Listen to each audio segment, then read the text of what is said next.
Seorang gadis miskin memasuki toko mainan mewah sendirian, menarik perhatian semua orang. Dengan beberapa koin di tangannya, dia berkata kepada sang jutawan, "Saya ingin membeli seorang ayah."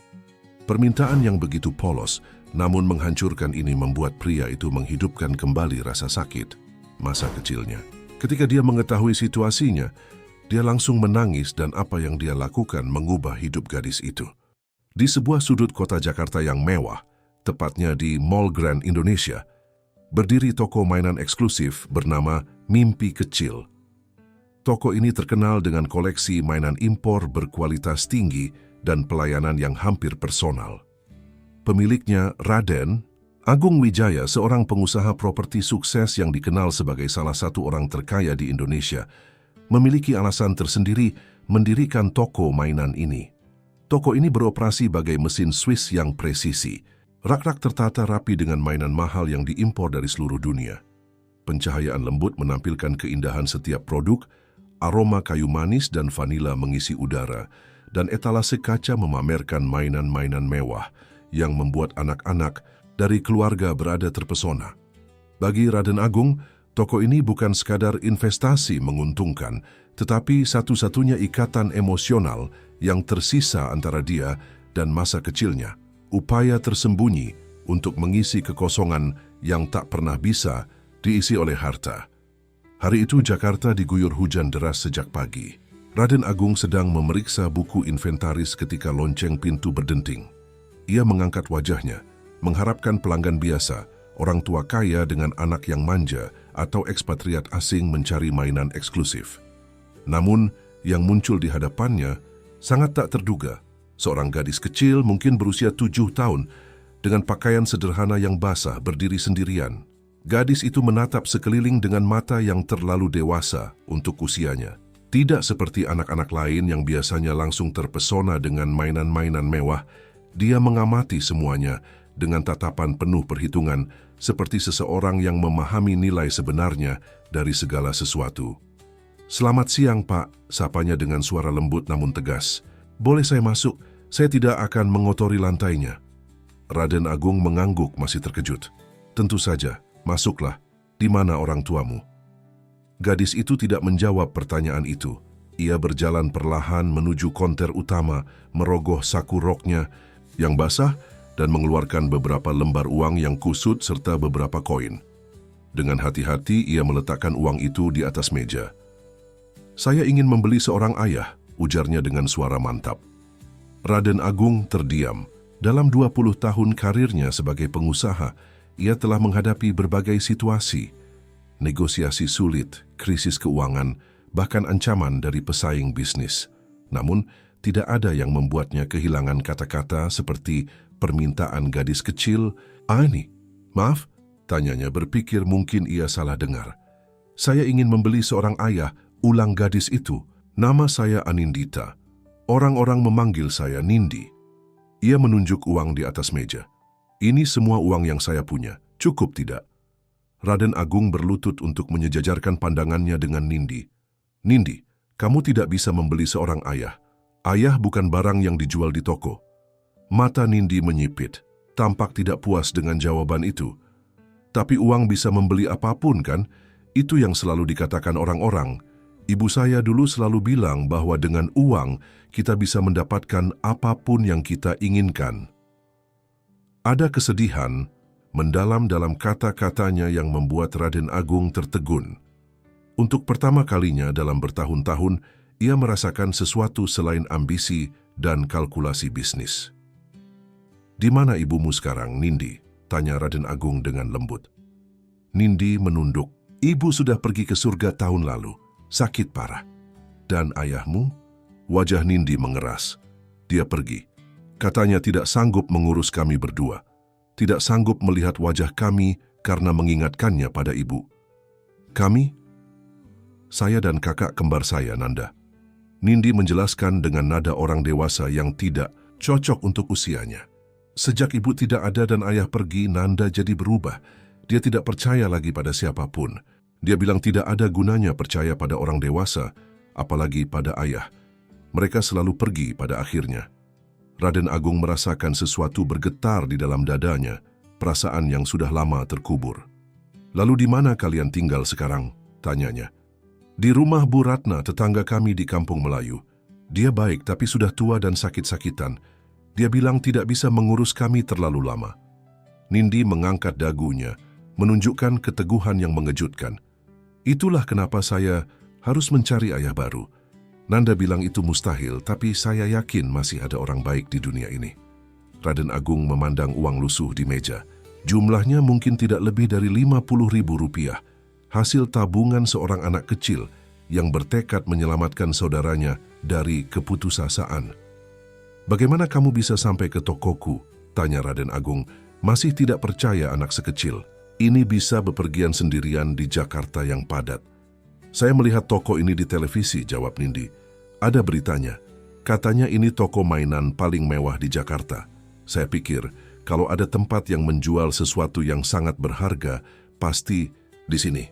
Raden Agung merasa terharu dan terkesan sekaligus. "Dan kamu datang sendirian naik apa?" "Angkot, lalu bajaj, lalu jalan kaki," Nindi menjawab dengan bangga. "Saya sudah mengumpulkan uang ini selama berbulan-bulan, kadang membantu Bu Ratna menjual kue, kadang mengumpulkan botol plastik. Hujan di luar semakin deras." Raden Agung menatap Nindi yang basah dan tampak lelah. Instingnya sebagai pengusaha biasanya adalah menjauhkan diri dari masalah orang lain. Bisnis adalah bisnis, dan sentimen hanya mengganggu keputusan rasional. Tapi ada sesuatu tentang anak ini, tekadnya, keberaniannya, dan matanya yang memancarkan harapan di tengah keputusasaan, yang menyentuh bagian dirinya yang telah lama ia lupakan. "Nindi," kata Raden Agung perlahan, "bagaimana kalau kita bicara sambil minum coklat panas? Di luar masih hujan deras." Untuk pertama kalinya wajah Nindi sedikit melunak. Ia mengangguk. Raden Agung memanggil asistennya dan meminta 2 cangkir coklat panas. Mereka duduk di sudut toko yang nyaman di antara rak-rak mainan mewah yang kontras dengan penampilan sederhana Nindi.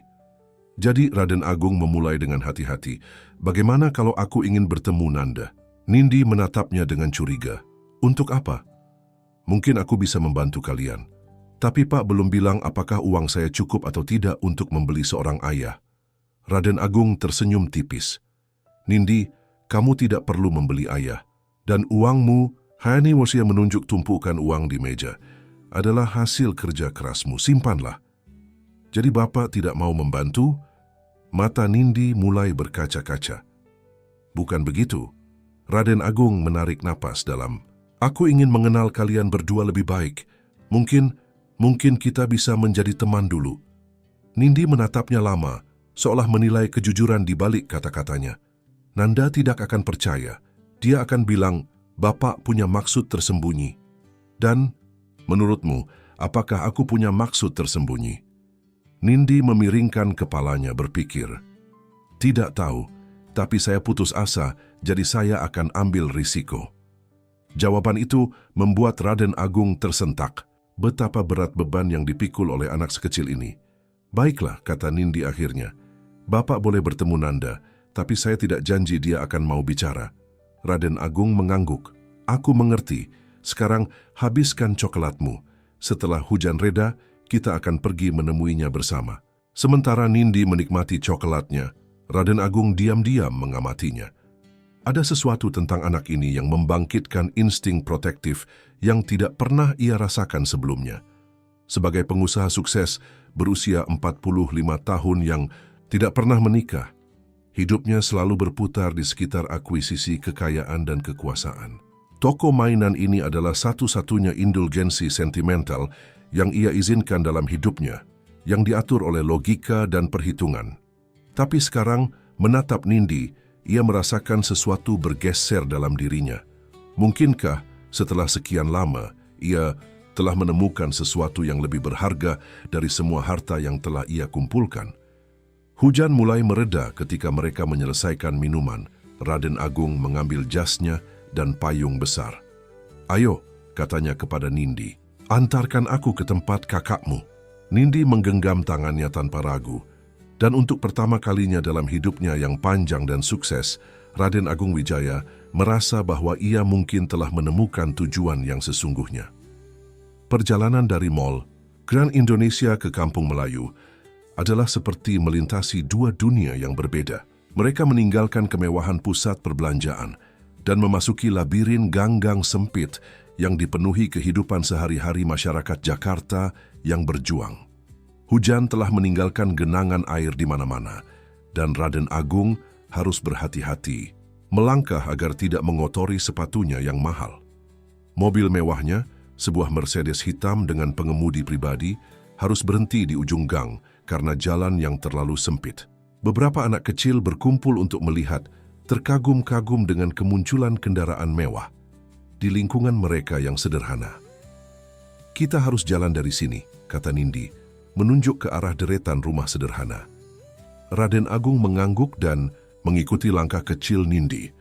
Ia jarang sekali berada di area seperti ini. Sebagai pengusaha properti, ia sering melihat kawasan kumuh dari kejauhan, biasanya saat merencanakan proyek penggusuran untuk membangun pusat perbelanjaan atau apartemen mewah.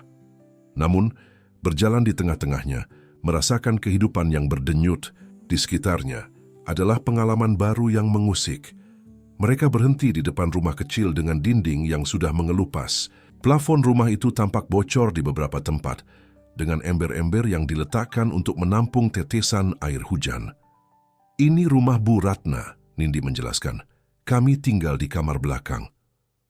Sebelum masuk, Nindi berbalik dan menatap Raden Agung dengan serius. "Pak Nanda sangat berbeda dari saya. Dia tidak mudah percaya pada orang. Jangan tersinggung kalau dia kasar." Raden Agung mengangguk. "Aku mengerti." Pintu terbuka dan seorang wanita tua menyambut mereka. Wajahnya yang keriput menunjukkan kehidupan yang penuh perjuangan, namun matanya masih memancarkan kebaikan. "Nindi, dari mana saja kamu? Aku khawatir sekali," seru Bu Ratna, lalu tatapannya beralih pada pria berjas yang berdiri di belakang Nindi. "Dan siapa ini?" "Ini Pak Raden Agung, Bu. Dia pemilik toko mainan di mall besar," jelas Nindi dengan nada bangga. Bu Ratna tampak bingung dan sedikit curiga. Ada apa gerangan seorang pengusaha datang ke tempat seperti ini? Sebelum Raden Agung sempat menjawab, sebuah suara terdengar dari dalam rumah. "Nindi, itu kamu." Seorang anak laki-laki yang merupakan cerminan identik Nindi kecuali untuk potongan rambutnya yang lebih pendek dan ekspresi wajahnya yang lebih keras muncul dari balik pintu. Matanya langsung tertuju pada Raden Agung dan dalam sekejap wajahnya berubah kaku. "Siapa dia?" tanyanya dengan nada dingin. "Nanda, ini Pak Raden Agung. Dia punya toko mainan di mall," jawab Nindi dengan antusias. Nanda menatap tajam ke arah saudara kembarnya. "Kamu pergi ke mall dengan uang tabunganmu?" Nindi mengangguk. "Aku ingin mencoba membeli ayah?" potong Nanda dengan nada sinis. Ia tertawa getir. "Dan sekarang kamu membawa orang kaya ini ke sini. Apa yang kamu pikirkan?" Raden Agung maju selangkah. "Halo Nanda, senang bertemu denganmu." Nanda tidak membalas sapaan itu. Ia hanya menatap Raden Agung dari atas ke bawah, mengamati pakaian mahalnya, jam tangannya, dan sepatunya yang mengkilap. "Apa yang Bapak inginkan dari kami?" tanya Nanda langsung. Tidak ada basa-basi, tidak ada sopan santun khas anak-anak, hanya kecurigaan telanjang dari seseorang yang telah belajar bahwa dunia ini kejam. "Aku ingin mengenal kalian lebih baik," jawab Raden Agung dengan tenang. Nanda mendengus. "Kenapa? Apa kami terlihat seperti proyek amal yang bagus? Atau Bapak merasa bersalah setelah makan siang mewah dan ingin melakukan sesuatu yang membuat Bapak merasa lebih baik tentang diri sendiri?" "Nanda," Bu Ratna menegur, "jaga bicaramu." Raden Agung mengangkat tangannya. "Tidak apa-apa, Bu Ratna. Pertanyaan yang bagus, Nanda." Ia menatap anak laki-laki itu dengan sungguh-sungguh. "Aku tidak mencari proyek amal, dan aku tidak merasa bersalah tentang apapun. Tapi adikmu datang ke tokoku hari ini dengan permintaan yang unik, dan ada sesuatu tentang keberaniannya yang membuatku penasaran. Jadi kami hanya tontonan menarik untuk Bapak?" Nanda balas menatap, matanya penuh tantangan. Raden Agung menggeleng. "Bukan itu maksudku." Bu Ratna menghela napas. "Maafkan Nanda, Pak, dia sudah melalui banyak hal." "Saya tidak butuh pembelaan," potong Nanda. Ia berbalik ke arah Nindi. "Dan kamu berhenti bermimpi. Tidak ada yang akan menyelamatkan kita. Kita harus menyelamatkan diri sendiri. Nindi alih-alih tersinggung, justru tersenyum lembut pada saudaranya. Aku tahu kamu tidak percaya, Nanda. Tapi Pak Raden baik. Dia memberiku coklat panas dan tidak mengambil uangku. Wah, betapa mulianya. Nanda memutar bola matanya. Raden Agung memperhatikan interaksi antara kedua anak kembar ini dengan seksama. Meski identik secara fisik, kepribadian mereka sangat berbeda. Nindi penuh harapan dan kepercayaan, sementara Nanda diselimuti lapisan tebal kecurigaan dan sarkasme. Namun di balik kata-kata tajamnya, Raden Agung bisa merasakan bahwa Nanda hanya berusaha melindungi dirinya dan adiknya dari kekecewaan lebih lanjut. Nanda, kata Raden Agung, memutuskan untuk bicara terus terang. Aku memiliki sebuah usul. Bagaimana jika kalian berdua tinggal bersamaku untuk sementara waktu? Ruangan itu tiba-tiba hening. Bahkan Nindi tampak terkejut. Sungguh, Pak? Tanya Bu Ratna. Matanya melebar. Nanda tertawa sinis. Dan kenapa kami harus melakukan itu? Supaya Bapak bisa merasa seperti pahlawan? Atau mungkin ada motif lain? Nanda, tegur Bu Ratna lagi. Tidak apa-apa, Bu Ratna, Raden Agung menenangkan. Ia kembali menatap Nanda. Aku hidup sendirian di rumah yang terlalu besar. Aku punya banyak kamar kosong. Dan sejujurnya, aku bisa melihat bahwa Bu Ratna sudah berusaha sangat keras, tapi dia juga memiliki keterbatasan. Bu Ratna menunduk, mengakui kebenaran kata-kata itu. Benar, Nanda. Aku sudah tua dan sakit-sakitan. Aku tidak bisa merawat kalian dengan baik seperti yang kalian butuhkan. Lihat, bahkan Bu Ratna ingin menyingkirkan kita, gumam Nanda. Bukan begitu, Nak.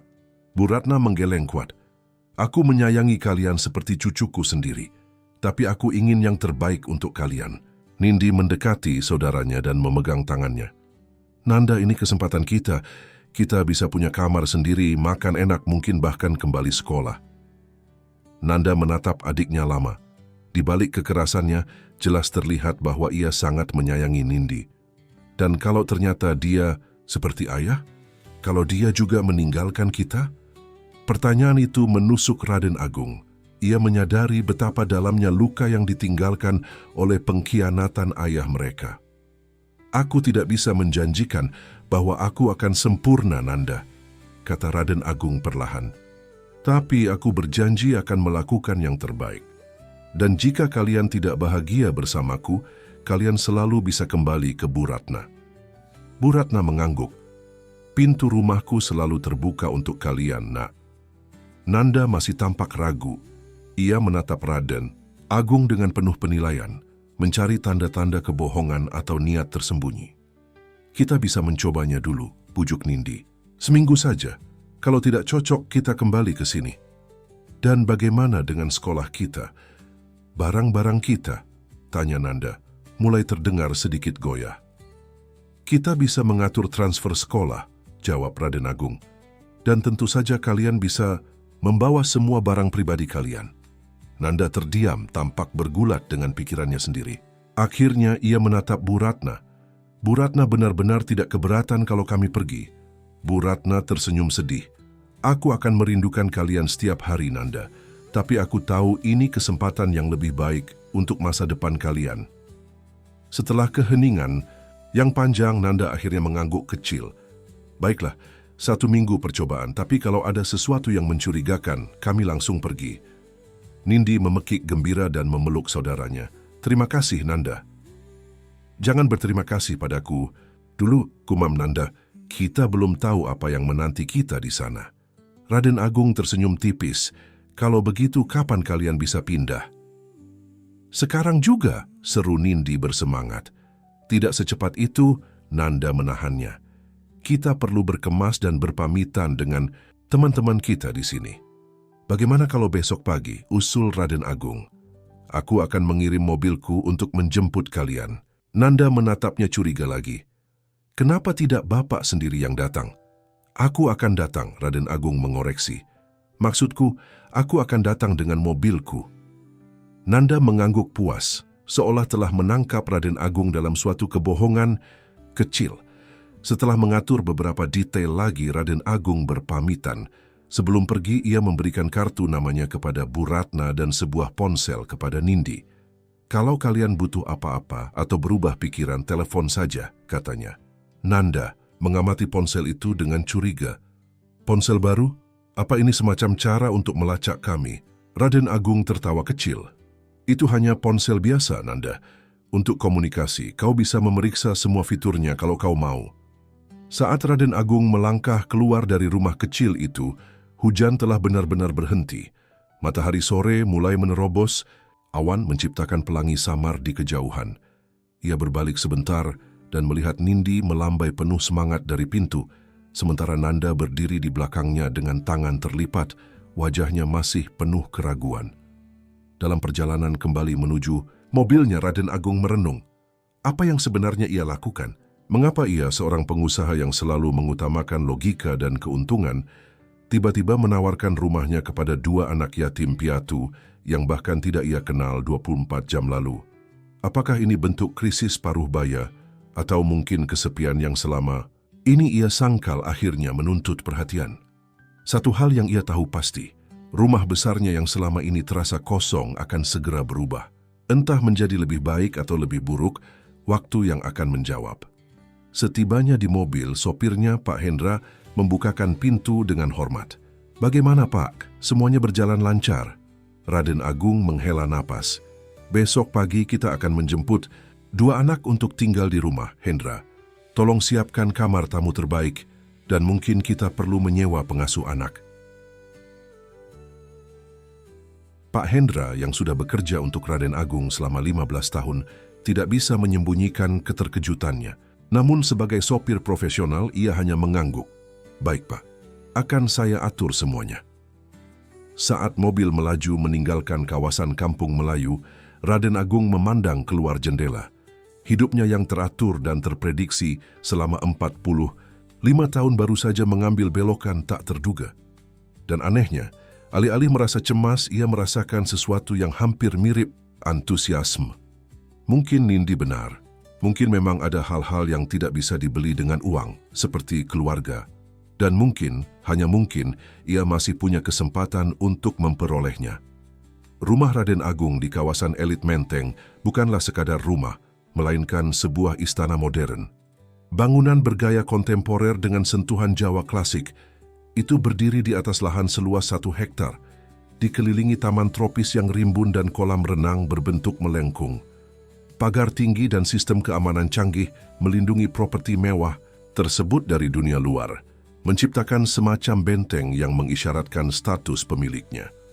Ketika Nindi dan Nanda pertama kali melangkah melewati gerbang utama, reaksi mereka sangat kontras. Mata Nindi melebar penuh kekaguman, sementara Nanda hanya mendengus pelan, berusaha menyembunyikan keterkejutannya di balik topeng ketidakpedulian. "Wah," Nindi berbisik, "rumahnya seperti di film-film." "Terlalu berlebihan," komentar Nanda datar, meski matanya diam-diam mengamati setiap detail. Raden Agung tersenyum tipis menyaksikan reaksi mereka. "Selamat datang di rumah kalian yang baru," ujarnya. "Untuk sementara," tambah Nanda cepat. Kunjungan keliling rumah memperkenalkan mereka pada kemewahan yang belum pernah mereka bayangkan. Ruang tamu dengan langit-langit setinggi 6 meter, dapur dengan peralatan canggih yang lebih mirip laboratorium, ruang bioskop pribadi, perpustakaan dengan ribuan buku, dan kamar-kamar tidur yang masing-masing dilengkapi kamar mandi mewah. "Ini akan jadi kamar kalian." Raden Agung menunjukkan 2 kamar berdampingan di lantai 2. Kamar-kamar itu telah disiapkan dengan cermat, tempat tidur king size, televisi layar datar, meja belajar, dan lemari pakaian walk-in. "Aku tidak tahu apa yang kalian sukai, jadi kamarnya masih standar. Kalian bebas mendekorasi ulang sesuai selera." Nindi langsung melompat ke tempat tidur tertawa riang. "Ini tempat tidur terbesar yang pernah kulihat." Nanda di sisi lain berdiri di ambang pintu tampak ragu. "Kenapa kamar terpisah? Kami selalu sekamar." "Oh," Raden Agung tertegun. "Kupikir kalian ingin privasi, tapi tentu saja kalian bisa berbagi kamar jika itu lebih nyaman." "Tidak, terpisah. Lebih baik," Nindi menyela sebelum Nanda bisa menjawab. "Aku sudah bosan mendengar dengkuranmu setiap malam, Nanda." Aku tidak mendengkur, protes Nanda, dan untuk sesaat topeng kewaspadaannya terlepas, menampakkan anak lelaki normal yang bertengkar dengan saudarinya. Raden Agung tersenyum melihat momen singkat itu. Ia mungkin telah melihat sekilas Nanda yang asli, bukan Nanda yang dipaksa oleh keadaan untuk menjadi dewasa terlalu cepat. Hari-hari pertama di rumah baru dipenuhi dengan penyesuaian. Bagi Nindi, transisi itu tampak mudah. Ia dengan cepat akrab dengan Ibu Siti, kepala pelayan rumah, dan Pak Hendra, sopir pribadi Raden Agung. Bahkan dengan koki rumah tangga, Pak Joko Nindi menghabiskan waktu berjam-jam di dapur, belajar resep-resep baru dengan antusias. Nanda, sebaliknya, lebih suka menghabiskan waktu sendirian. Ia menolak ajakan apapun, baik dari Raden Agung, para staf, bahkan terkadang dari Nindi. Ia makan sedikit, berbicara lebih sedikit lagi, dan mengamati semuanya dengan mata yang waspada. Satu-satunya tempat yang tampaknya menarik minatnya adalah perpustakaan, di mana ia kadang menghabiskan berjam-jam membaca dalam diam. Setelah seminggu berlalu, Raden Agung mengajak mereka untuk mendaftar di sekolah baru, sebuah sekolah internasional bergengsi di Jakarta. Lagi-lagi Nindi menyambut ide itu dengan gembira, sementara Nanda hanya mengangkat bau tak acuh. "Sekolah lama kami cukup baik," ujar Nanda saat mereka sarapan. "Kenapa harus pindah?" "Sekolah ini menawarkan pendidikan berkualitas lebih tinggi," jelas Raden Agung, "dan lokasinya lebih dekat." "Maksud Bapak, sekolah ini lebih cocok untuk status Bapak," Nanda membalas dengan tajam. "Apa kata orang kalau anak-anak yang tinggal dengan Raden Agung Wijaya bersekolah di sekolah umum biasa?" Raden Agung meletakkan sendoknya. "Nanda, aku mengerti kecurigaanmu, tapi percayalah, aku hanya ingin memberikan yang terbaik untuk kalian." "Untuk sementara," tambah Nanda, mengulang kalimat yang menjadi mantranya sejak mereka pindah. Sore itu Raden Agung harus menghadiri rapat penting dengan investor asing. Ia meninggalkan Nindi dan Nanda di rumah dengan pengawasan Ibu Siti. Seperti biasa, Nindi membantu di dapur, sementara Nanda menghilang ke perpustakaan.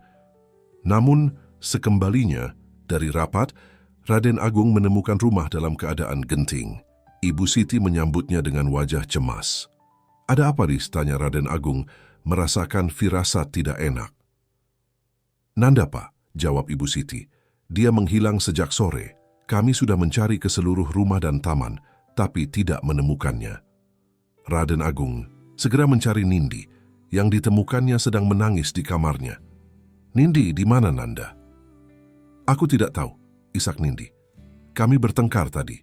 Dia bilang kita tidak seharusnya di sini, bahwa semua ini tidak akan bertahan lama. Lalu dia pergi ke kamarnya dan tidak keluar lagi." Raden Agung berusaha tetap tenang. "Apa kau punya ide kemana dia mungkin pergi?" Nindi menggeleng, lalu tiba-tiba teringat sesuatu. "Mungkin toko mainan Bapak, dia sering bicara tentang itu, meski tidak pernah mengakuinya di depan Bapak." Tanpa membuang waktu, Raden Agung menelepon manajer tokonya. Tidak ada tanda-tanda Nanda di sana. Kemudian ia menghubungi Bu Ratna di Kampung Melayu, juga nihil. Kekhawatiran mulai mencengkeramnya. Bagaimana jika sesuatu terjadi pada anak itu? Jakarta bukanlah kota yang ramah untuk anak-anak yang berkeliaran sendirian di malam hari. "Aku akan mencarinya." Raden Agung mengambil kunci mobilnya. "Nindi, tetap di rumah dengan Ibu Siti.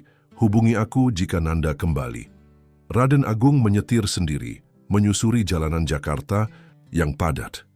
Ia memeriksa taman-taman di sekitar rumah, warung internet, pusat perbelanjaan, bahkan terminal bus, tempat-tempat yang mungkin didatangi seorang anak berusia 7 tahun.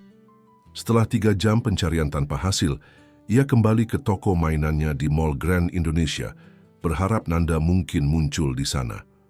Toko sudah tutup, tapi lampu di dalam masih menyala. Staf sedang melakukan inventaris malam. Raden Agung membuka pintu dengan kunci pribadinya dan masuk. "Selamat malam, Pak," sapa manajer toko terkejut melihat bosnya datang larut malam. "Ada yang bisa saya bantu?" "Aku mencari seorang anak laki-laki," jawab Raden Agung. "Usia 7 tahun, berambut pendek, mungkin terlihat marah." Manajer menggeleng. "Tidak ada anak seperti itu datang hari ini, Pak." Raden Agung menghela napas. kecewa dan hendak berbalik pergi ketika ia mendengar suara berisik dari gudang belakang. Ia bergegas ke sana dan membuka pintu. Di dalam, di antara kardus-kardus mainan, ia menemukan Nanda sedang mengemas beberapa mainan ke dalam tas ransel kecil. "Nanda," Raden Agung bernapas lega. "Apa yang kau lakukan di sini?" Nanda terlonjak kaget, tertangkap basah. Alih-alih tampak malu atau takut, wajahnya menunjukkan kemarahan defensif. "Kenapa Bapak di sini?" "Aku mencarimu selama berjam-jam," jawab Raden Agung, berusaha menjaga. Suaranya tetap tenang meski jantungnya masih berdebar cepat karena kekhawatiran. Semua orang cemas. "Cemas?" Nanda tertawa sinis. "Atau takut akan kehilangan proyek amal yang bagus?" Raden Agung mendekati Nanda perlahan dan duduk di lantai di hadapannya, menjaga jarak agar tidak mengintimidasi. "Kau mengambil mainan-mainan, itu untuk apa, Nanda?" Nanda menatapnya dengan campuran tantangan dan rasa malu. "Untuk persediaan, ketika Bapak bosan dengan kami dan mengusir kami, aku ingin Nindi masih punya mainan." Kata-kata itu menusuk Raden Agung lebih dalam dari yang ia duga. Ia memahami sekarang Nanda bukan mencuri. Ia sedang mempersiapkan masa depan, melindungi adiknya dari kekecewaan yang ia yakini pasti akan datang. "Nanda," kata Raden Agung lembut, "aku tidak akan mengusir kalian." "Semua orang dewasa berkata begitu," balas Nanda getir. "Ayah kami juga berjanji akan selalu ada untuk kami. Tapi kemudian ibu sakit dan dia tidak tahan lalu pergi begitu saja." Raden Agung terdiam sejenak, mencari kata-kata yang tepat. "Kau tahu Nanda, aku mengerti perasaanmu lebih dari yang kau kira." "Bagaimana mungkin?" Nanda mendengus. "Bapak punya segalanya." "Tidak selalu," Raden Agung menatap jauh, seolah melihat ke masa lalu. "Ibuku meninggal saat aku berusia 5 tahun, ayahku. Dia tidak pergi secara fisik, tapi secara emosional dia tidak pernah ada. Dia terlalu sibuk dengan bisnisnya, membangun kekayaan. Aku dibesarkan oleh pengasuh dan dikirim ke sekolah asrama. Bahkan di hari kelulusanku, dia tidak datang." Nanda menatapnya untuk pertama kalinya tanpa kecurigaan, hanya keingintahuan murni. "Aku bersumpah pada diriku sendiri bahwa aku akan menjadi lebih sukses dari ayahku, membuktikan bahwa aku layak untuk perhatiannya." Raden Agung tersenyum pahit. "Dan lihat aku sekarang, aku memang lebih sukses secara finansial, tapi aku juga sama seperti dia, sendiri, tanpa keluarga." "Sampai kami datang," ujar Nanda pelan, hampir tidak terdengar. Raden Agung mengangguk. "Sampai kalian datang," ia menjulurkan tangannya perlahan. "Nanda, aku tidak akan memaksamu untuk percaya padaku sekarang. Kepercayaan harus dibangun, tapi aku berjanji akan berusaha sekuat tenaga untuk menjadi orang yang layak kau percayai." Nanda menatap tangan yang terjulur itu untuk waktu yang lama, lalu dengan sangat perlahan ia memasukkan kembali mainan-mainan itu ke dalam kardus. "Maaf karena mengambil ini tanpa izin," gumamnya. "Kau tidak perlu mengambilnya diam-diam," kata Raden Agung. "Semua ini milikmu juga jika kau mau." Nanda mengangkat wajahnya, tampak bingung. "Milikku?" "Ya, toko ini, rumah itu, semuanya. Aku tidak memiliki ahli waris, Nanda. Tidak ada yang akan mewarisi semua yang telah kubangun selama hidupku." "Bapak baru mengenal kami seminggu," Nanda mengingatkan. Kecurigaannya kembali muncul. Raden Agung tertawa kecil. "Aku tidak mengatakan bahwa aku akan memberikan segalanya padamu besok. Aku hanya mengatakan bahwa aku melihat potensi untuk sebuah keluarga." Untuk pertama kalinya sejak mereka bertemu, Nanda tersenyum, senyum kecil dan ragu-ragu, tapi tetap senyum. Nindi akan senang mendengarnya. Dia selalu ingin punya keluarga lagi. "Dan kau?" tanya Raden Agung hati-hati. Nanda mengangkat bahu. "Aku masih belum yakin, tapi..." Ia menatap Raden Agung. "Aku bersedia mencoba." Mereka kembali ke rumah dalam keheningan yang nyaman. Nindi menangis lega melihat Nanda kembali dan memeluknya erat. "Jangan pernah pergi tanpa bilang lagi," tegurnya. Malam itu, saat Raden Agung mengecek kamar anak-anak sebelum tidur, ia menemukan Nanda masih terjaga, duduk di tepi tempat tidurnya. Belum mengantuk? Tanya Raden Agung dari ambang pintu. Nanda menggeleng. Aku tidak terbiasa dengan tempat tidur sebesar ini. Rasanya seperti akan tenggelam. Raden Agung masuk dan duduk di kursi dekat tempat tidur. Butuh waktu untuk menyesuaikan diri. Semua hal baru memang begitu. Nanda mengangguk, lalu bertanya tiba-tiba, Pak Raden pernah punya mimpi buruk? Pertanyaan itu mengejutkan Raden Agung. Tentu, semua orang pernah. Aku sering mimpi buruk, aku nanda pelan. Tentang ibu, tentang ayah yang pergi. Terkadang, tentang Nindi yang juga pergi meninggalkanku. Raden Agung merasakan dorongan untuk memeluk anak itu, tapi ia menahan diri. Tahu bahwa Nanda belum siap untuk kontak fisik seperti itu.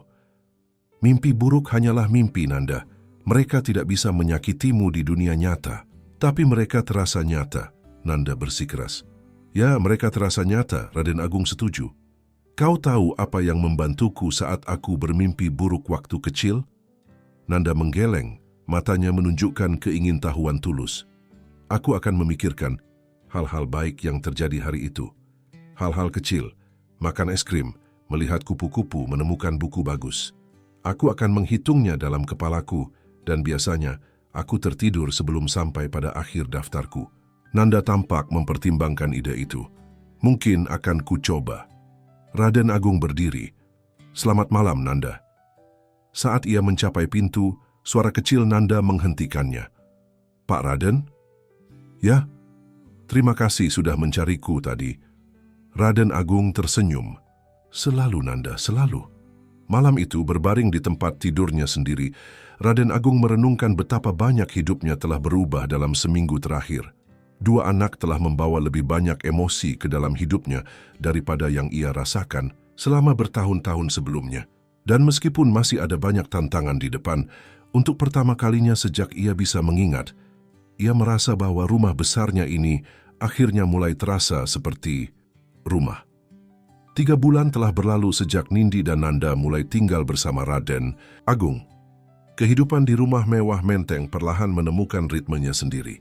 Anak-anak beradaptasi dengan sekolah baru mereka, Jakarta International School.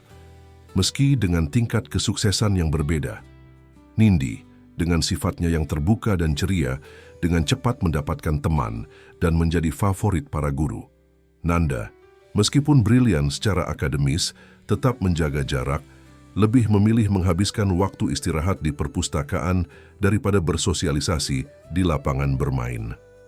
Pagi itu, seperti biasa, sarapan disajikan di teras belakang yang menghadap ke taman tropis. Raden Agung yang biasanya sudah duduk dengan koran dan kopi saat anak-anak bergabung, hari ini terlambat turun. Pak Raden di mana? Tanya Nindi kepada Ibu Siti yang sedang menuangkan susu ke dalam mangkuk sereal. Pak Raden harus berangkat pagi-pagi sekali ke kantor. Nona kecil, jawab Ibu Siti dengan senyum. Ada meeting penting katanya. Nanda yang sedang mengoleskan selai ke rotinya mendengus pelan. Sudah kuduga, pekerjaan selalu lebih penting. Nanda, tegur Nindi. Pak Raden sudah meninggalkan pesan. Lihat. Ia menunjuk sebuah catatan kecil di samping piring Nanda. Nanda mengambil kertas itu dan membacanya. Tulisan tangan Raden Agung rapi dan tegas. Maaf tidak bisa sarapan bersama hari ini. Ada situasi darurat di kantor. Akan pulang cepat untuk makan malam. PS. Nanda, jangan lupa bawa payung. Ramalan cuaca bilang akan hujan sore ini. Nanda melipat kertas itu dan memasukkannya ke saku, berusaha menyembunyikan senyum kecil yang muncul di bibirnya. Lihat, dia peduli, bisik Nindi. Dia hanya tidak ingin kita sakit dan merepotkannya, balas Nanda, tapi nada suaranya tidak sekeras biasanya. Setelah sarapan, Pak Hendra mengantar mereka ke sekolah. Hari itu berlangsung normal hingga jam pulang sekolah. Seperti yang diramalkan, hujan mulai turun saat bel terakhir berbunyi. Nanda dengan payung lipat yang diselipkan Raden Agung ke dalam tasnya pagi itu menunggu di lobi sekolah. Nindi belum muncul, padahal biasanya adiknya itu yang lebih dulu sampai di tempat jemput. Setelah menunggu 15 menit, Nanda mulai merasa tidak enak. Ia mengeluarkan ponsel pemberian Raden Agung dan menelepon Nindi. Tidak ada jawaban. Ia mencoba mencari di perpustakaan, kantin, bahkan toilet anak perempuan. meminta bantuan seorang guru untuk mengecek, tapi Nindi tidak ditemukan dimanapun. Saat Pak Hendra tiba dengan mobil, Nanda langsung menghampirinya dengan wajah cemas. "Nindi, belum keluar Pak Hendra," lapornya. Dan dia tidak menjawab telepon Pak Hendra yang sudah menganggap kedua anak itu seperti cucunya sendiri. Segera melapor ke petugas keamanan sekolah. Pencarian cepat dilakukan, tapi tanpa hasil. Seorang teman sekelas Nindi menginformasikan bahwa terakhir kali ia melihat Nindi, gadis itu sedang berbicara dengan seorang wanita di gerbang sekolah saat jam istirahat siang. "Seperti apa wanita itu?" tanya Nanda. "Perasaannya semakin tidak enak. Tidak terlalu tinggi, rambutnya pendek, berpakaian modis," jawab teman Nindi itu. Nindi kelihatan kenal baik dengannya. Nanda langsung tahu siapa wanita itu. Dengan tangan gemetar, ia menelepon Raden Agung. "Pak, Nindi hilang," katanya langsung saat Raden Agung mengangkat telepon. "Saya rasa Tante Dewi yang mengambilnya." Tante Dewi, adik dari ayah kandung mereka, adalah sosok yang jarang mereka bicarakan. Meski secara biologis adalah kerabat terdekat setelah ayah mereka menghilang, wanita itu hampir tidak pernah menunjukkan kepedulian pada nasib keponakannya sampai beberapa bulan lalu tiba-tiba ia muncul, mengklaim ingin membangun kembali keluarga. Tapi Nanda selalu curiga motif sebenarnya adalah keuntungan finansial, terutama setelah mengetahui bahwa Raden Agung adalah miliarder. "Apa?" Suara Raden Agung terdengar tegang. "Kau yakin itu dia?" Teman Nindi melihatnya berbicara dengan seorang wanita saat istirahat siang. Deskripsinya cocok dengan Tante Dewi. Jelas Nanda berusaha mengendalikan kepanikannya. "Tunggu di sana, aku akan segera datang." Setengah jam kemudian, Raden Agung tiba di sekolah, wajahnya pucat dan tegang. Ia langsung menemui kepala sekolah dan petugas keamanan. Rekaman CCTV diperiksa dan benar saja menunjukkan Nindi pergi dengan seorang wanita yang tampak akrab dengannya. "Itu memang Tante Dewi," konfirmasi Nanda saat melihat rekaman. "Tapi kenapa Nindi mau pergi dengannya?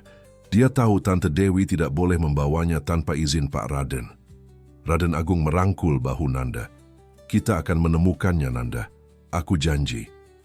Mereka langsung menuju kantor polisi terdekat untuk melaporkan penculikan. Meski Dewi adalah bibi kandung anak-anak, secara hukum ia tidak memiliki hak asuh. Raden Agung telah mendapatkan status wali sementara melalui pengadilan, menunggu proses adopsi resmi yang sedang berjalan. Sementara polisi mulai melakukan pencarian, Raden Agung membawa Nanda pulang ke rumah. Anak laki-laki itu luar biasa tenang, tapi Raden Agung bisa melihat bahwa di balik ketenangan itu, Nanda sedang hancur. "Ini salahku," Nanda akhirnya berkata saat mereka duduk di ruang tamu menunggu kabar dari polisi. "Aku seharusnya menjaganya."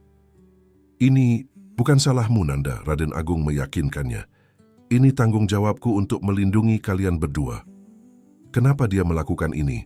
gumam Nanda. "Tante Dewi tidak pernah benar-benar peduli pada kami." Raden Agung menghela napas. "Aku menduga ini ada hubungannya dengan uang.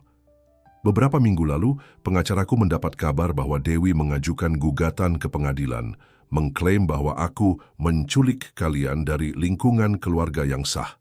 Mata Nanda melebar. "Apa? Kenapa Bapak tidak bilang pada kami?" "Aku tidak ingin meresahkan kalian," jawab Raden Agung. "Pengacaraku mengatakan gugatan itu lemah secara hukum, tapi mungkin Dewi putus asa dan memutuskan untuk mengambil tindakan sendiri." Telepon berdering, membuat keduanya terlonjak. Raden Agung cepat mengangkatnya. "Halo? Jadi begini rasanya kehilangan seseorang yang kau sayangi, Raden Agung?" Suara wanita di telepon itu penuh dengan kepuasan jahat. "Dewi," desis Raden Agung. "Di mana Nindi?" "Dia aman bersamaku. Aku keluarganya yang sebenarnya, bukan kau." "Apa maumu, Dewi?" "Sederhana. Hentikan proses adopsi itu dan berikan kompensasi yang layak untukku. Bagaimanapun aku keluarga kandung mereka. Kau tidak pernah peduli pada mereka sampai kau tahu siapa aku." Raden Agung menahan amarahnya. "Kembalikan Nindi, dan kita bisa bicarakan ini secara dewasa." "Tidak segampang itu," Dewi tertawa kecil. "Aku ingin 5 miliar rupiah ditransfer ke rekeningku dalam 24 jam. Setelah itu aku akan mengembalikan Nindi dan menghilang dari hidup kalian selamanya. Aku bisa melaporkanmu ke polisi untuk penculikan. Silahkan tantang Dewi, tapi ingat aku bibi kandungnya. Aku bisa mengklaim bahwa Nindi datang padaku karena tidak bahagia bersamamu. Bayangkan skandal yang akan terjadi. Pengusaha terkenal, Raden Agung Wijaya dituduh menyalahgunakan kekuasaannya untuk membeli anak-anak. Raden Agung melirik Nanda yang mendengarkan dengan tegang. Biarkan aku bicara dengan Nindi. Hening sejenak, lalu suara kecil Nindi terdengar. Pak Raden, saya minta maaf. Tante Dewi bilang Nanda sakit dan membutuhkan saya. Nindi, kau baik-baik saja, dia tidak menyakitimu. Saya baik-baik saja, jawab Nindi, suaranya bergetar. Tapi saya ingin pulang. Kau akan pulang, sayang. Aku janji. Raden Agung berusaha menenangkannya. Dewi kembali, mengambil alih telepon. 24 jam Raden Agung. Tidak ada polisi, tidak ada trik, atau kau tidak akan pernah melihat Nindi lagi. Telepon ditutup, meninggalkan Raden Agung dan Nanda dalam keheningan yang mencekam. Apa yang akan kita lakukan? Tanya Nanda. Matanya memancarkan ketakutan yang selama ini ia sembunyikan. Raden Agung menggenggam tangannya. Kita akan mendapatkan Nindi kembali, Nanda. Tapi kita tidak akan bermain dengan aturan Dewi. Ia segera menelepon detektif polisi yang menangani kasus mereka dan menjelaskan perkembangan terbaru. Polisi menyarankan untuk berpura-pura setuju dengan tuntutan Dewi sambil melacak lokasi telepon dan menyiapkan operasi penyelamatan. Malam itu Nanda tidak bisa tidur. Ia mondar-mandir di kamarnya, sesekali mengintip ke kamar Nindi yang kosong. Sekitar tengah malam, Raden Agung menemukannya duduk di tempat tidur Nindi, memeluk boneka beruang favorit saudarinya. Tidak bisa tidur? Tanya Raden Agung lembut. Nanda menggeleng. Bagaimana mungkin aku bisa tidur sementara Nindi di luar sana ketakutan? Raden Agung duduk di samping Nanda. Kau tahu, sejak kalian datang ke hidupku, aku belajar sesuatu yang penting. Apa itu? Bahwa ketakutan kita terbesar bukanlah tentang diri kita sendiri, tapi tentang orang-orang yang kita sayangi. Raden Agung menatap jauh. Selama bertahun-tahun, aku tidak pernah benar-benar takut akan apapun, karena aku tidak memiliki siapapun yang benar-benar kusayangi. Tapi sekarang, ia menghela napas. Bapak, menyayangi kami? Tanya Nanda ragu-ragu. Tentu saja, jawab Raden Agung tanpa ragu. Kalian berdua telah membawa warna ke dalam hidupku yang sebelumnya hanya hitam dan putih. Nanda terdiam sejenak, mencerna kata-kata itu. Aku juga, gumamnya akhirnya. Menyayangi Bapak maksudku. Ia cepat-cepat menambahkan, tapi jangan bilang siapa-siapa. Raden Agung tersenyum. Rahasiamu aman bersamaku. Telepon berdering lagi mengejutkan mereka berdua. Raden Agung cepat mengangkatnya, memasang speaker agar Nanda juga bisa mendengar. Ya, Dewi? Perubahan rencana, kata Dewi cepat, suaranya terdengar panik. Aku butuh uangnya sekarang, dan jemput Nindi di stasiun Jatinegara dalam 1 jam. Ada apa, Dewi? Kau terdengar gugup. Tidak ada waktu untuk omong kosong. Datang sendiri, bawa uangnya dalam tas. Nindi akan menunggu di pintu utara.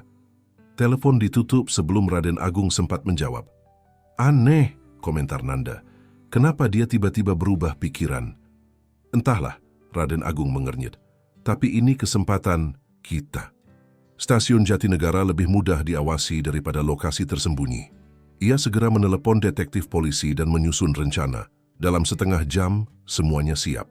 Raden Agung memakai rompi anti peluru di bawah jasnya, tindakan pencegahan yang disarankan polisi, dan menyiapkan tas berisi uang yang sudah ditandai. Aku ikut, desak Nanda. Tidak, Nanda. Terlalu berbahaya, tolak Raden Agung. Dia saudariku, Nanda bersikeras. Aku perlu ada di sana untuknya. Setelah perdebatan singkat, Raden Agung setuju dengan kompromi. Nanda boleh ikut tapi harus tetap di mobil polisi yang akan diparkir di dekat stasiun.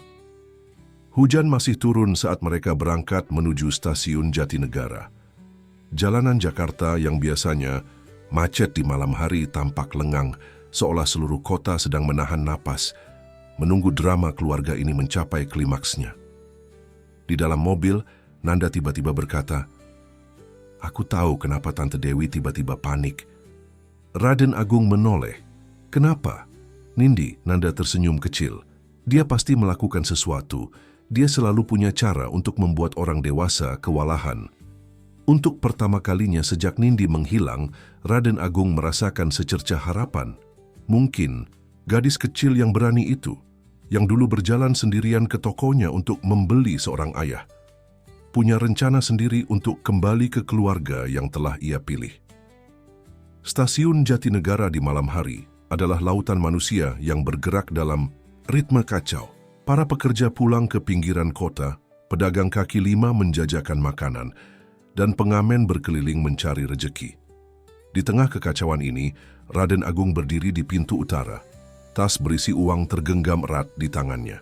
Matanya menyapu setiap sudut, mencari sosok kecil yang telah mengubah hidupnya dalam beberapa bulan terakhir. Polisi berpakaian preman tersebar di sekitar area, berbaur dengan kerumunan. Detektif Bambang yang memimpin operasi berkomunikasi dengan Raden Agung melalui earpiece kecil. "Tetap tenang, Pak Raden," instruksi Bambang.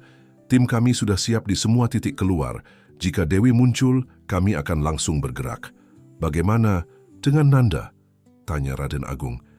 Kekhawatiran tentang anak laki-laki itu tidak pernah jauh dari pikirannya meski dalam situasi genting ini. "Aman di mobil dengan 2 petugas kami," jawab Bambang. "Dia menolak tidur meski kami sudah membujuknya." Raden Agung tersenyum kecil. Tentu saja Nanda tidak akan tidur saat saudarinya dalam bahaya. Tepat saat jam besar di stasiun menunjukkan pukul 1 tungki dini hari, ponsel Raden Agung berdering. "Di mana kau?" tanya suara Dewi tanpa basa-basi. "Di pintu utara, seperti yang kau minta," jawab Raden Agung, berusaha menjaga suaranya tetap tenang.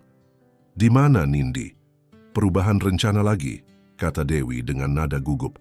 "Pergi ke platform 3. Ada kereta terakhir menuju Bekasi yang berangkat 15 menit lagi. Naiklah ke gerbong terakhir. Nindi ada di sana." "Dewi, kita sudah sepakat. Lakukan saja," potong Dewi sebelum memutus sambungan. Raden Agung segera memberitahu detektif Bambang tentang perubahan rencana. "Ini tidak seperti pertukaran sandera biasa," komentar Bambang curiga. "Dia terus mengubah rencana dan tampaknya ingin menjauhkan kita dari stasiun utama. Menurutmu apa yang terjadi?" "Entahlah, tapi kita harus berhati-hati. Ikuti instruksinya, tapi tetap waspada. Tim kami akan mengikuti dari jarak aman." Raden Agung bergegas menuju platform 3, di mana kereta terakhir menuju Bekasi tengah menunggu. Gerbong-gerbong tampak sepi, hanya beberapa penumpang yang tersisa di jam selarut ini. Ia berjalan menuju gerbong terakhir, jantungnya berdebar kencang. Gerbong itu hampir kosong. Hanya ada seorang pria tua yang tertidur di pojok dan seorang wanita dengan kerudung yang menutupi sebagian wajahnya. Tidak ada tanda-tanda Nindi atau Dewi.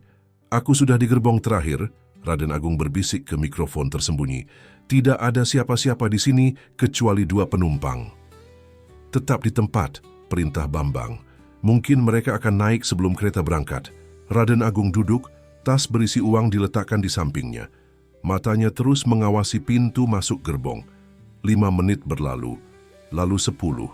Kereta mulai bersiap berangkat. Dia tidak ada di sini. Raden Agung mulai panik.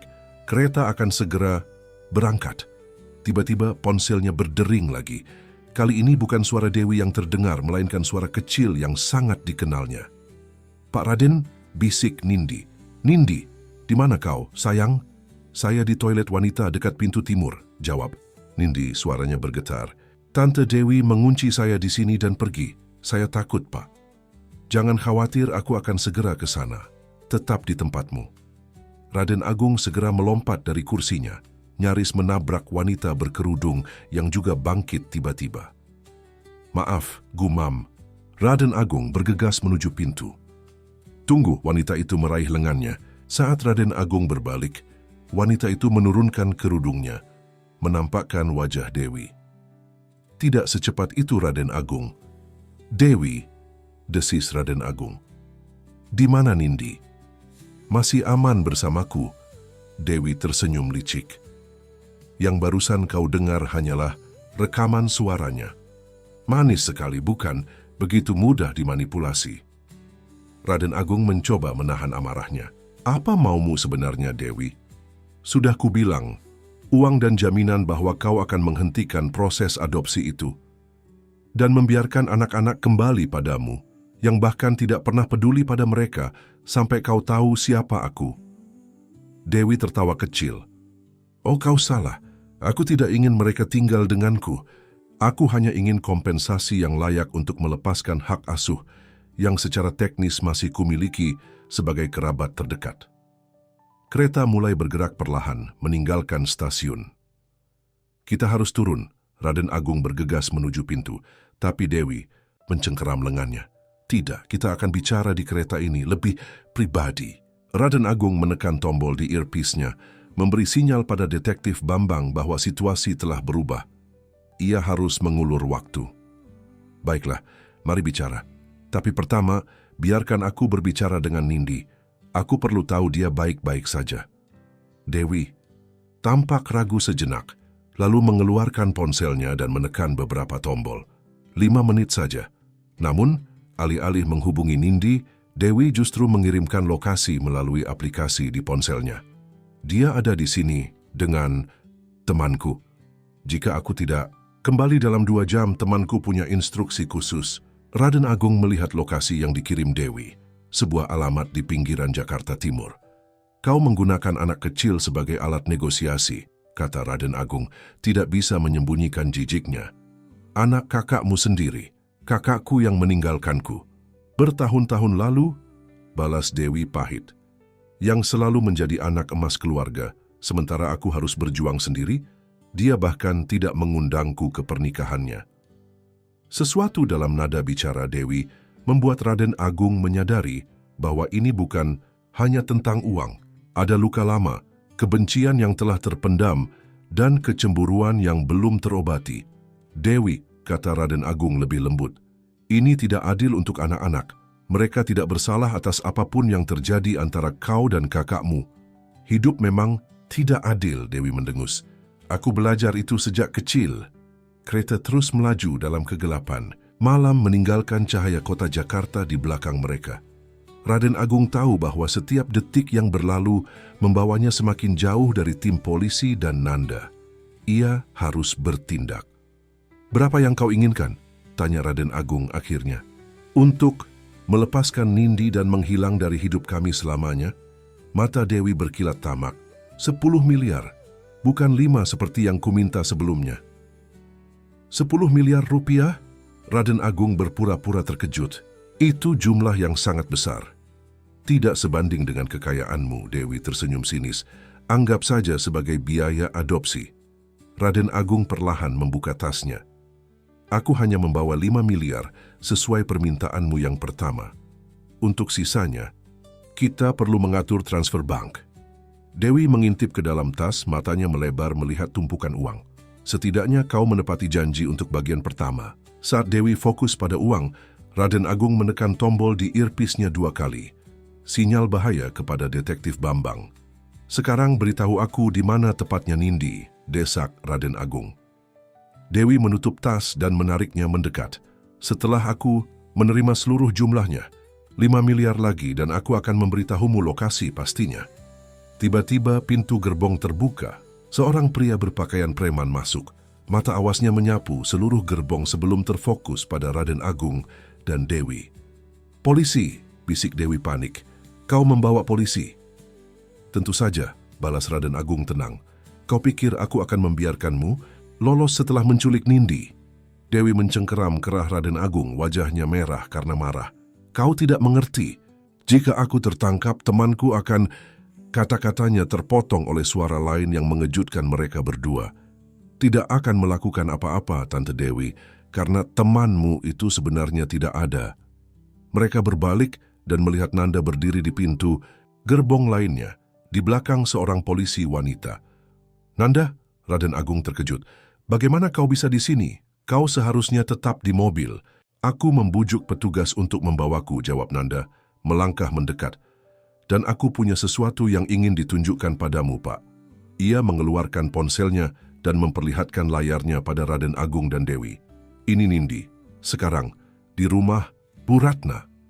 Di layar ponsel, Nindi tampak duduk di ruang tamu Bu Ratna, melambaikan tangan ke kamera. Bagaimana mungkin? Dewi tampak benar-benar bingung. Aku menguncinya di kamar kosong di penginapan murahan di Jatinegara. Nanda melanjutkan dengan tenang. Ya, tapi Nindi tidak bodoh. Dia menggunakan jepit rambut untuk membuka kunci dari dalam, seperti yang pernah kami tonton di film. Lalu dia menelepon Bu Ratna. Tapi, telepon tadi? Raden Agung masih berusaha mencerna situasi. Rekaman, jelas Nanda. Tante Dewi merekam suara Nindi selama dia bersamanya, lalu menggunakannya untuk menjebakmu agar pergi ke kereta ini. Tapi dia tidak tahu bahwa Nindi sudah kabur dan menghubungi kami.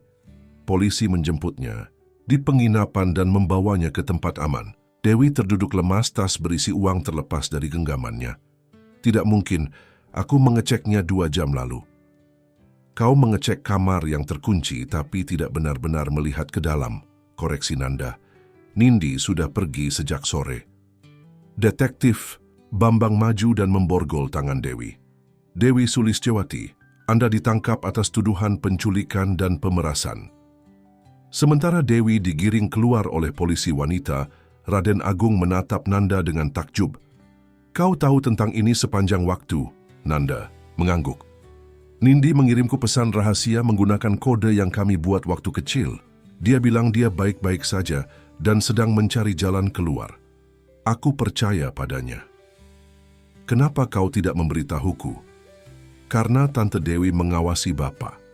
Dia mungkin akan curiga jika Bapak tiba-tiba terlihat lega. Rencana kami adalah membuat Tante Dewi tetap berpikir bahwa dia memegang kendali, sementara polisi melacak lokasinya. Raden Agung merangkul Nanda erat. Kau anak yang luar biasa, kau tahu itu. Nanda untuk pertama kalinya membalas pelukan itu tanpa keraguan. Aku belajar dari Bapak, dan Nindi tentu saja. Kereta berhenti di stasiun berikutnya, di mana lebih banyak petugas polisi menunggu. Dewi dibawa pergi, wajahnya menunjukkan kekalahan total.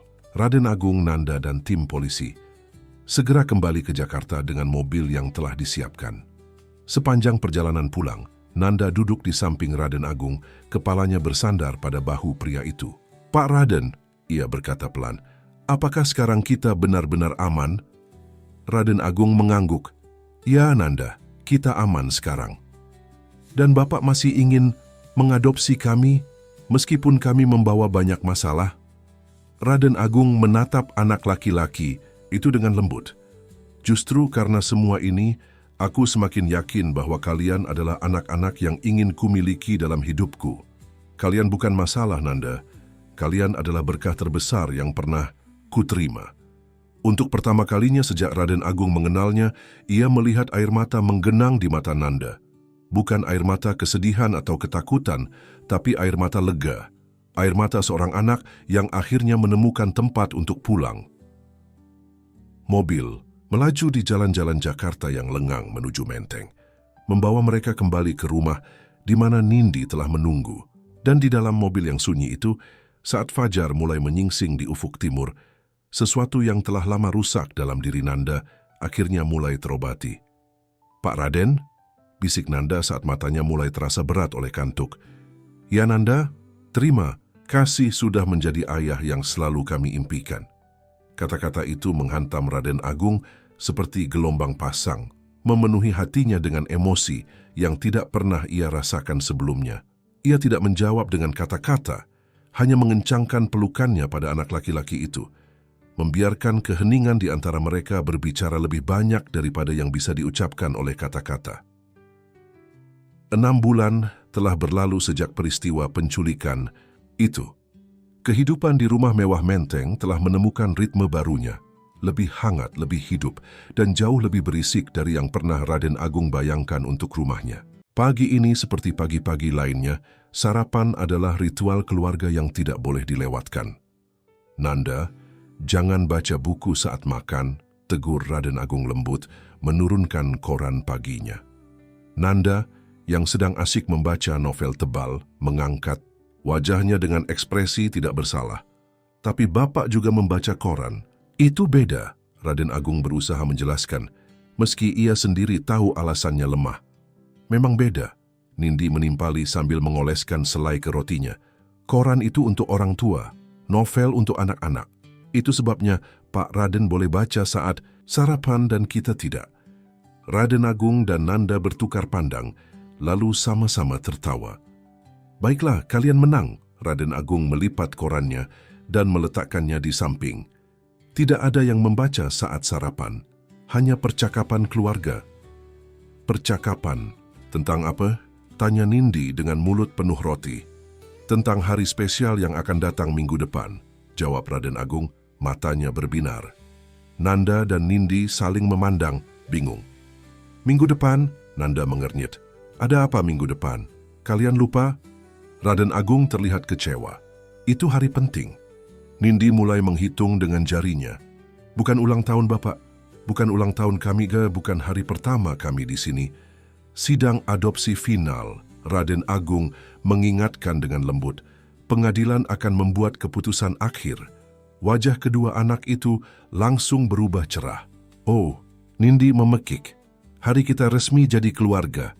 Secara hukum, tambah Nanda, berusaha terdengar tenang meski senyumnya tidak bisa disembunyikan. Meski secara emosional, kita sudah jadi keluarga sejak lama.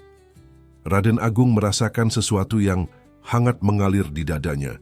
Betapa jauh Nanda telah berubah dari anak penuh kecurigaan yang ia temui 9 bulan lalu. Tepat sekali, angguk Raden Agung. Dan untuk merayakannya, aku punya kejutan untuk kalian. Kejutan apa? Tanya Nindi antusias. Namanya bukan kejutan jika aku memberitahu kalian sekarang, Raden Agung mengedipkan mata. Tapi aku bisa memberi petunjuk. Ini melibatkan pesawat, hotel mewah, dan liburan ke luar negeri. Tebak Nindi, matanya melebar. Bali? Tebak Nanda bersamaan. Raden Agung tersenyum misterius. Tunggu saja seminggu lagi. Setelah sarapan, Pak Hendra mengantar anak-anak ke sekolah seperti biasa. Raden Agung menghabiskan pagi di kantornya di gedung Wijaya Tower menghadiri beberapa rapat penting. Namun tidak seperti dulu, ia selalu memastikan untuk menyelesaikan semua pekerjaan sebelum pukul 3 sore, sehingga ia bisa berada di rumah saat anak-anak pulang sekolah. Hari ini, ia punya agenda khusus setelah rapat terakhirnya selesai. Ia mengunjungi kantor notaris untuk menandatangani beberapa dokumen penting. Bukan hanya dokumen adopsi yang telah ia urus selama berbulan-bulan, tapi juga revisi surat wasiatnya. Mulai hari ini, Nanda dan Nindi resmi tercantum sebagai ahli waris seluruh kekayaannya, properti, saham perusahaan, dan tentu saja toko mainan kesayangannya. Anda yakin ingin memberikan semuanya kepada anak-anak, Pak Raden? Tanya notaris itu agak terkejut. Biasanya orang tua adopsi masih memberikan sebagian kepada keluarga kandung mereka sendiri. Aku tidak punya keluarga lain, jawab Raden Agung tegas. Mereka adalah keluargaku sekarang. Sore itu, saat kembali ke rumah, Raden Agung mendapati Nanda dan Nindi sedang serius membicarakan sesuatu di ruang keluarga.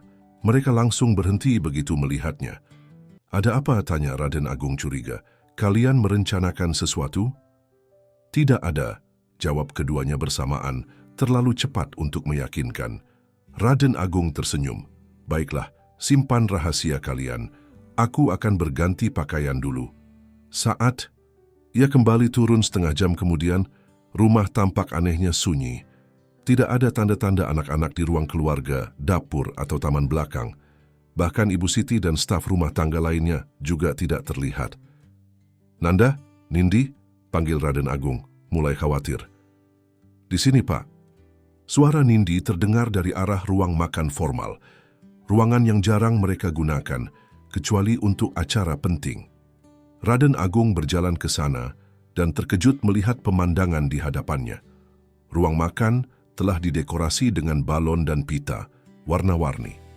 Di atas meja sebuah kue besar bertuliskan "Terima kasih Ayah", terpampang dengan lilin-lilin kecil menyala di sekelilingnya. Nanda dan Nindi berdiri di samping meja tersenyum lebar. Apa ini? Tanya Raden Agung tertegun. Kejutan, seru Nindi. Kami ingin berterima kasih pada Bapak atas segalanya. Ini ide Nindi. jelas Nanda, agak malu. Tapi, aku setuju ini. Perlu dilakukan. Raden Agung merasakan tenggorokannya tercekat oleh emosi. Kalian tidak perlu melakukan ini, anak-anak. Akulah yang seharusnya berterima kasih pada kalian. Untuk apa? Tanya Nindi bingung. Untuk memberi arti pada hidupku, jawab Raden Agung jujur. Untuk mengajariku apa artinya keluarga. Nanda berdeham, jelas tidak nyaman dengan situasi emosional ini, tapi tetap melangkah maju. Kami juga punya hadiah untuk Bapak. Ia menyerahkan sebuah kotak kecil yang dibungkus rapi. Raden Agung membukanya perlahan dan menemukan sebuah figura foto di dalamnya. Foto itu diambil beberapa minggu lalu saat mereka piknik di Kebun Raya Bogor. Raden Agung di tengah dengan kedua anak di sisinya. Ketiganya tersenyum lebar ke kamera. Di bawah foto itu tertulis dengan tulisan tangan, Keluarga Wijaya. Ini, Raden Agung tidak bisa menyelesaikan kalimatnya. Kami membuatnya sendiri, jelas Nindi bangga. Nanda yang memilih fotonya dan aku yang menulis tulisannya. Keluarga Wijaya, ulang Raden Agung pelan, mengusap figura itu dengan lembut. Kami pikir setelah adopsi resmi kami akan memakai nama keluarga Bapak, kata Nanda, suaranya tidak biasanya ragu. Jika Bapak mengizinkan. Raden Agung meletakkan figura itu dan merentangkan tangannya. Kemari kalian berdua. Untuk pertama kalinya, tanpa keraguan sedikit pun, kedua anak itu berlari ke pelukannya. Mereka bertiga berpelukan erat, membentuk lingkaran sempurna yang telah lama mereka rindukan tanpa mereka sadari. Tentu saja aku mengizinkan, bisik Raden Agung, suaranya bergetar oleh emosi. Tidak ada yang akan membuatku lebih bahagia daripada memiliki kalian sebagai Nanda Wijaya dan Nindi Wijaya. Setelah momen emosional itu, mereka menikmati kue dan makan malam yang telah disiapkan oleh Pak Joko, koki rumah tangga. Mereka bercerita, tertawa, dan membuat rencana untuk masa depan. Untuk pertama kalinya, Nanda berbicara tentang keinginannya menjadi arsitek, sementara Nindi mengungkapkan mimpinya menjadi dokter anak. Aku ingin membangun rumah-rumah yang indah, seperti rumah kita, jelas Nanda. Matanya berbinar oleh ambisi. Tapi juga rumah-rumah sederhana yang terjangkau untuk orang seperti Bu Ratna. Dan aku ingin menyembuhkan anak-anak yang sakit, tambah Nindi. Seperti ibu dulu. Mungkin jika ada dokter yang lebih baik saat itu, ibu masih bersama kita. Raden Agung mengangguk, memahami bahwa meski mereka kini bahagia bersamanya, luka kehilangan ibu kandung mereka tidak akan pernah benar-benar hilang. Dan itu tidak apa-apa. Ia tidak ingin menggantikan kenangan tentang orang tua kandung mereka, hanya menambahkan cinta baru ke dalam hidup mereka. Kalian akan jadi apapun yang kalian inginkan, Raden Agung meyakinkan mereka. Aku akan mendukung kalian selalu. Malam itu setelah anak-anak tidur, Raden Agung duduk di balkon kamarnya, memandang langit Jakarta yang jarang berbintang. Ia memikirkan perjalanan 9 bulan terakhir ini, bagaimana seorang gadis kecil yang masuk ke tokonya untuk membeli seorang ayah telah memberinya hadiah tak ternilai. Sebuah keluarga. Hidup yang telah ia bangun selama 45 tahun. Kekayaan, properti, status sosial, tiba-tiba terasa jauh lebih bermakna sekarang. Ada orang yang akan mewarisinya. Bukan hanya harta bendanya, tapi juga nilai-nilai, kenangan dan cintanya. Seminggu kemudian di ruang sidang Pengadilan Negeri Jakarta Pusat, Raden Agung duduk dengan gugup, diapit oleh Nanda dan Nindi yang mengenakan pakaian terbaik mereka. Pengacaranya, Bapak Ridwan, tampak percaya diri, mengingat semua dokumen telah lengkap dan proses telah berjalan lancar selama berbulan-bulan. Kasus nomor 1057 PDT 2025, panggil Panitera Pengadilan. Permohonan adopsi oleh Raden Agung Wijaya. Hakim, seorang wanita paruhbaya dengan wajah bijaksana, memeriksa berkas-berkas di hadapannya. Ia mengajukan beberapa pertanyaan standar kepada Raden Agung tentang motivasinya mengadopsi, kemampuan, finansialnya dan komitmennya terhadap anak-anak. Kemudian ia beralih kepada Nanda dan Nindi. Nanda dan Nindi, panggilnya dengan lembut. Hakim ingin bertanya langsung kepada kalian. Apakah kalian ingin menjadi anak-anak dari Bapak Raden Agung Wijaya? Ini keputusan besar dan kalian harus menjawab dengan jujur. Nindi, tanpa ragu sedikit pun, berdiri dan menjawab dengan lantang, "Ya, Yang Mulia, saya sangat ingin menjadi anaknya." Nanda berdiri lebih perlahan, tapi suaranya tidak kalah tegas. "Ya, Yang Mulia, saya ingin menjadi anak Pak Raden." Hakim tersenyum dan mengangguk.